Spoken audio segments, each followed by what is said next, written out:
ये बस फाइल का नाम है बियरिंग वेयरिंग, ठीक है। ऐसा नहीं है कि बियरिंग यहाँ यूज हो रहा है, ठीक है। कंपाउंड सिलेंडर आप पता चला, कुछ लोग इसमें डाउट ले लिए, ठीक है। देखो कंपाउंड सिलेंडर को ठंडा सिंपल सा था, स्ट्रेंथ को बढ़ाने के लिए। जैसे ठंड लगता है तो जैकेट पहनते हैं, उसी तरह एक परत चढ़ा दी थी सिलेंडर के ऊपर, ठीक है।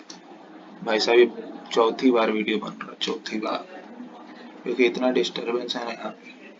कोई कभी गाली गलौज कर रहा है तो कभी कुछ कर रहा है। Compound cylinder has inner radius 200 mm, radius of common junction 250। सबसे पहले कंपाउंड सिलेंडर क्या होता है, एक प्रेशर वेसल जो होता है वो हाई प्रेशर फ्लूइड के चारों ओर से प्रेशर सब्जेक्ट उस पर लग रहा होता है दीवार पे, ठीक है। तो दीवार पे प्रेशर लगने के कारण फट सकता है। एलपीजी सिलेंडर, बॉयलर, बहुत सारे चीजें ऐसी, स्कूबा डाइवर, ऑक्सीजन सिलेंडर। तो फटने के लिए बचने के लिए हम लोग एक परत चढ़ाते हैं जिसको जैकेट कहते हैं। जैसे ठंड लगता है तो जैकेट पहनते हैं, उसी तरह कंपाउंड सिलेंडर को भी स्ट्रेंथनिंग करने के लिए सिलेंडर को भी, प्रेशर वेसल को भी, सिलेंड्रिकल प्रेशर वेसल को भी क्या कहते हैं, स्ट्रेंथनिंग करने के लिए हम लोग क्या करते हैं, उसके ऊपर परत चढ़ाते हैं। अब ऐसे तो नहीं चढ़ेगा ना, जैसे मान लो R2 और R3 इक्वल रख दिया गया, मतलब समझो ऐसा कि ये बार है, ठीक है, ये दो बार है, इसके बीच में तुमको कोई चीज फिट करना है। अब तुम एग्जैक्टली इतना ही लेंथ जितना इसका है उतना ही इसमें फिट कर दिए तो कोई फायदा होगा क्या, कोई स्ट्रेस इंड्यूस होगा इसके ऊपर? नहीं होगा। स्ट्रेस इंड्यूस नहीं होगा, कोई मतलब नहीं है, ठीक है। तो हम लोग इसमें क्या करते हैं ना, जैसे ये 1.5 मीटर का है तो हम लोग इसमें 2 मीटर का रॉड इंसर्ट करने की कोशिश करते हैं। तो अब 2 मीटर घुसेगा नहीं, कुछ लोग बोलेंगे अरे हीट ट्रीटमेंट क्वेंचिंग करेंगे, हीट ट्रीटमेंट करेंगे। मतलब हीट ट्रीटमेंट क्या होता है, गरम किया ठंडा कर दिया, गरम किया ठंडा कर दिया, गरम ठंडा, ऐसे कर करके हम लोग एडजस्ट कर देंगे डायमेंशन को। 2-3 mm का टॉलरेंस जरूर रहेगा, ठीक है। फाइनली फिट तो हो जाएगा किसी तरह से, लेकिन रिएक्शन फोर्स आएगा, ठीक है। ठीक है, इस केस में नहीं आएगा, जस्ट फिट है यहाँ पे, ठीक है। अब सुनते जाना बस। जब फ्लूइड एडमिटेड नहीं होता था तो घर में क्लेश होता था, भाई बहन लड़ता था, माँ बाप सॉरी हस्बैंड वाइफ लड़ते हैं, ठीक है। सब कोई आपस में लड़ते हैं, ठीक है। लेकिन जब बाहर से कोई आकर के उंगली करता है तो सब एकजुट हो जाता है। तो fluid admitted versus non fluid admitted analysis is to be done with cylinder separately and jacket separately, ठीक है। whereas in non fluid admitted cylinder is separately analyzed, sorry cylinder plus jacket, junction को भूल जाना, ठीक है। चलो question के through समझते हैं, ठीक है। कुछ ज्यादा तेज से बोल रहे हैं लगता है, क्योंकि चौथी बार हो रहा है तो। हाँ, जंक्शन प्रेशर इसने दे रखा है 6 मेगा पास्कल, ठीक है।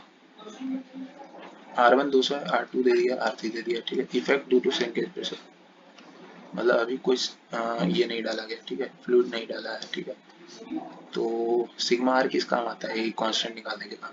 A1 minus B1/200 square, A1 बराबर B1/200। नेट हमको हुक स्ट्रेस निकालना है। हुक स्ट्रेस क्या होता है पता है ना सर? तुमको हुक स्ट्रेस भी बहुत लोग को नहीं पता होगा शायद, इसको ऐसे कट मार दो, ठीक है।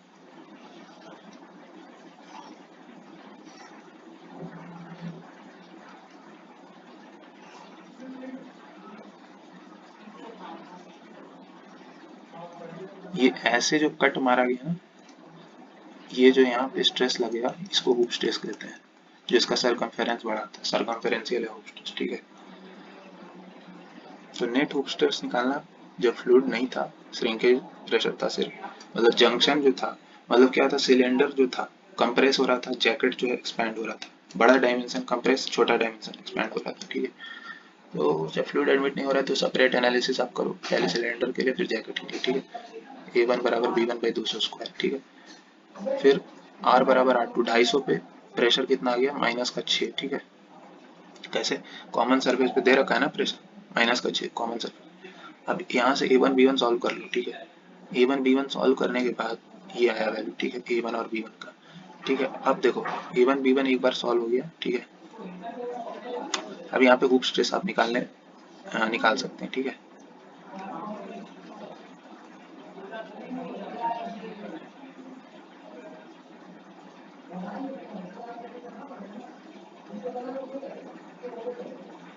ठीक है, हुक स्ट्रेस आप निकाल सकते हैं। क्वेश्चन में दिया है क्या, what are the final hoop stress after the fluid is admitted, ठीक है। तो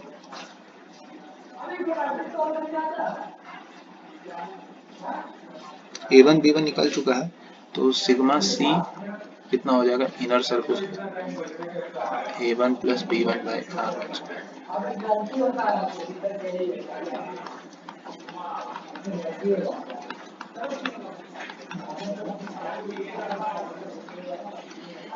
यहाँ से आ जाएगा, रख देना वैल्यू बस, सरकमफ्रेंशियल स्ट्रेस आ जाएगा। ठीक है, इनर ट्यूब यानी सिलेंडर के लिए। ठीक है,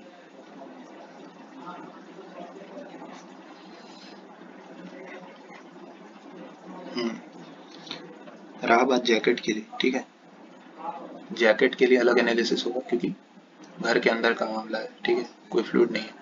अब यहाँ A1 और A2 अलग अलग लेंगे, गलती से भी ये काम मत करना। A1 यहाँ पटक देंगे। ठीक है, ये नहीं, अलग अलग लेना। ठीक है, A2 minus B2 by R1 square, A2 minus B2 by 3 square. Outer surface पे जब जैकेट का एनालिसिस कर रहे हैं तो R3 जो है ये किससे एक्सपोज है, एटमॉस्फेयर से एक्सपोज है ना, तो प्रेशर कितना हो जाएगा, जीरो।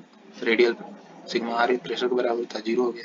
यहाँ से A2 B2 निकल जाएगा। ठीक है, A2 B2 निकल गया। उसके बाद ये A3 कहाँ से आ गया अचानक से? अच्छा, ये आगे का स्टेप मिटाना था मेरे को एक्चुअली, ये फ्लूइड एडमिटेड वाला केस आ गया। ठीक है, जैसे ही A2 B2 निकल गया। ठीक है, सिग्मा सी निकालेंगे अपन। ठीक है, रेडियल स्ट्रेस का काम ही यही है, यही हुप स्ट्रेस निकालने का, कांस्टेंट निकालने के लिए 250 पे निकालना होगा। तो A2 प्लस B2 बाई 250 का स्क्वायर। ठीक है ना, सिग्मा सी 300 पे निकालना होगा, A2 प्लस B2 बाई 300 का स्क्वायर। यहाँ हम लोग जंक्शन और आउटर सरफेस पे निकालते हैं। ठीक है, सरकमफेरेंशियल स्ट्रेस। ठीक है, इसको मिटाते हैं। जो भी A2 B2 आया उसे मेरे को मतलब नहीं, कॉन्सेप्ट देना काम है मेरा। ठीक है भाई, चौथी बार वीडियो बना रहे थे, हालत खराब हो चुका है फॉर। फिर इफेक्ट ऑफ फ्लूइड प्रेशर। ठीक है, हाँ तो ये दोनों एनालिसिस हो गया ना, सिलेंडर और जैकेट के लिए अलग अलग निकाल लिए ना, A2 B2। ठीक है, सरकमफेरेंशियल स्ट्रेस भी निकाल लिए। ठीक है, 250 300। ठीक है, अब हम लोग जब फ्लूइड डाल देंगे तब क्या होगा। ठीक है, फ्लूइड डाल दिए मान लो, तो फ्लूइड डाल दिए तो अब यहाँ पे फ्लूइड का प्रेशर आ जाएगा, कितना आएगा 60 मेगा पास्कल। तो सिलेंडर बड़ा डायमेंशन का था, तो बड़ा डायमेंशन पे प्रेशर क्या होगा, कंप्रेसिव नेचर का होता है ना, तभी तो प्रेशर को माइनस में लेंगे। ठीक है, प्लस माइनस का मिस्टेक मत कर लेना। ठीक है, फॉर इनर सरफेस। अब देखो जंक्शन को तुमको बोलना पड़ेगा, जंक्शन फंक्शन है नहीं, बस एक डॉटेड लाइन से जंक्शन को दिखाएंगे। ठीक है, R is equals to 200, R is equals to 300। ठीक है, ये जंक्शन है, R इजिकल्स टू 250। ठीक है, बाद में हुप स्ट्रेस निकालते समय इसको करेंगे। ठीक है, तो sigma R is equals to A3 minus का B3 बाई R स्क्वायर। ठीक है, तो सिग्मा R है 250, कितना होगा,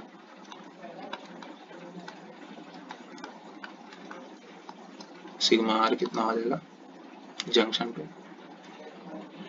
पीजे, जो कि दे भी रखा है। ठीक है, कॉमन सर्विस भी दे। नहीं यार, जंक्शन का क्यों कर रहे हैं ऐसे, सॉरी, जंक्शन का नहीं करना है इसमें, इनर और आउटर सर्विस का करना है। फ्लूइड एडमिटेड के केस है ना, तो इनर सर्विस और आउटर सर्विस का करना है, मतलब फ्लूइड आ गया इसके अंदर, अब जंक्शन को भूल जाओ। ठीक है, इनर और आउटर का करना। ठीक है, पहले रेडियल स्ट्रेस निकालो, A3 minus B3 by R1 square is equals to, हाँ फ्लूइड का प्रेशर कितना है माइनस, हाँ कितना प्रेशर पे डाला गया है 60 मेगा पास्कल। सोचो 60 मेगा पास्कल यानी 16 टू 10 की पावर 6 पास्कल तोड़ देगा सिलेंडर को। ठीक है, और A3 minus B3 by R2 square. ठीक है, ये हो जाएगा जीरो, क्यों, आउटर सरफेस। R2 क्या है, 300 लेंगे सीधा, जंक्शन वंक्शन अब कुछ नहीं। जब घर में लड़ाई होता है तो जंक्शन कट जाता है। ठीक है, जो दीवार होता है वो टूट जाता है। R1 कितना है 200।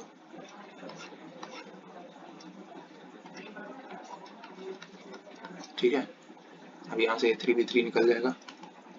फाइनली यहाँ से हम लोग सरकमफेरेंशियल स्ट्रेस निकालेंगे तीनों का। अब सरकमफेरेंशियल स्ट्रेस जंक्शन का भी निकालेंगे। ठीक है, सॉल्व करने समय हम लोग दो ही इक्वेशन लिए थे, हुप स्ट्रेस तो सब जगह का निकालेंगे, A3 plus B3 by R1 square यानी 200 का square is equal to something A3 plus B3 by R2 square is equal to something,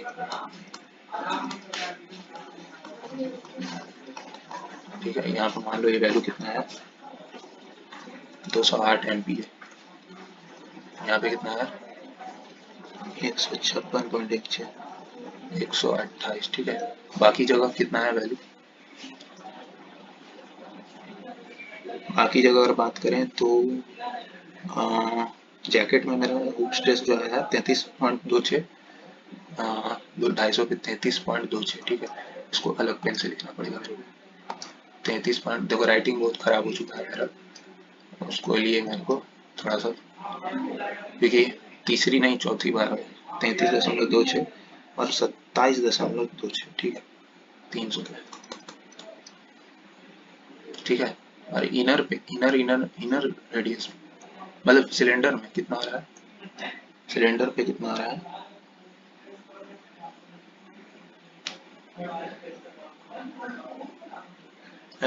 33.26, ठीक है, 33.32, ठीक है। सेकंड वाले पे कितना आ रहा है 27.26, ये सिलेंडर का है, ये जैकेट का, ठीक है। अब जब टोटल हुक स्ट्रेस निकालेंगे, मान लो टोटल हुक स्ट्रेस निकालना है मेरे को इनर सरफेस में, ठीक है, तो कैसे निकलेगा, 200 पे निकालना है ना, तो total hook stress R1 radius पे कितना है 33.3 माइनस के साथ, क्योंकि ये सिलेंडर है, कंप्रेसिव स्ट्रेस है इसमें, प्लस का, यहाँ पे तो 200 पे नहीं हुआ है ना जैकेट पे, जैकेट पे हम लोग 250 300 पे निकाले, ठीक है। 200 पे फिर इनर्स यहाँ पे निकाले तो 208 माइनस 33.32 प्लस का 208, ये टोटल हुक स्ट्रेस आ गया, ठीक है। 200 पे, 250 पे कितना आएगा, यहाँ से देखो ये 250 के खैर दो बार आया है, ठीक है, एक यहाँ पे भी आया है, एक यहाँ पे भी आया है, ठीक है।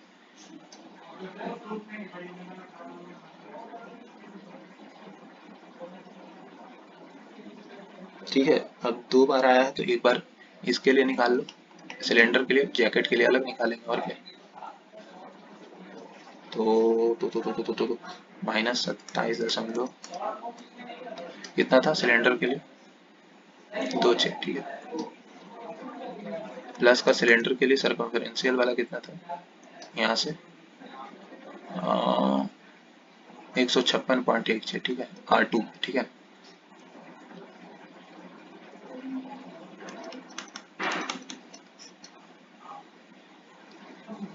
और लास्ट में इनर, ये सिलेंडर के लिए निकालें, ये जंक्शन पे प्रेशर है, ठीक है।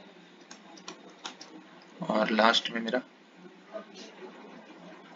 इनर सरफेस पे निकालिएगा, अब फिर निकालो मेरे को 250 पे, ठीक है, फिर से आउटर सिलेंडर के लिए, ठीक है, आउटर सिलेंडर पे भी उतना ही है, जंक्शन पे तो इनर हो, ये इनर सरफेस आउटर सरफेस मत याद रखो, जैकेट सिलेंडर 156.16 तो रहेगा अभी भी, क्योंकि कंबाइन होके जंक्शन बना, ठीक है, सिलेंडर जो है बचक के, और वो क्या है जैकेट जो है एक्सपैंड हो गया, ठीक है, तो दोनों तो R2 R3 मर्ज हो गया था, ठीक है, नहीं R2 मान लो दो रेडियस था R डैश और R डबल प्राइम, ठीक है, ये दोनों मर्ज होकर R2 बना है, ठीक है।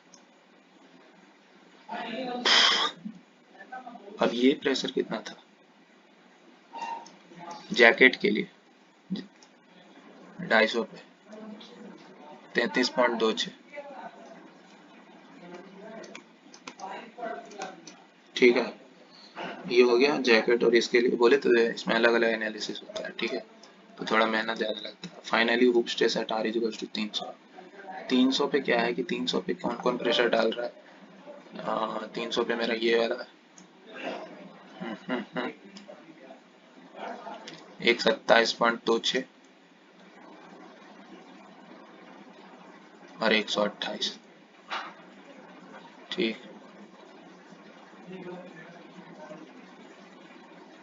हाँ 300 पे आ जाएगा 27.26 प्लस 128, ठीक है।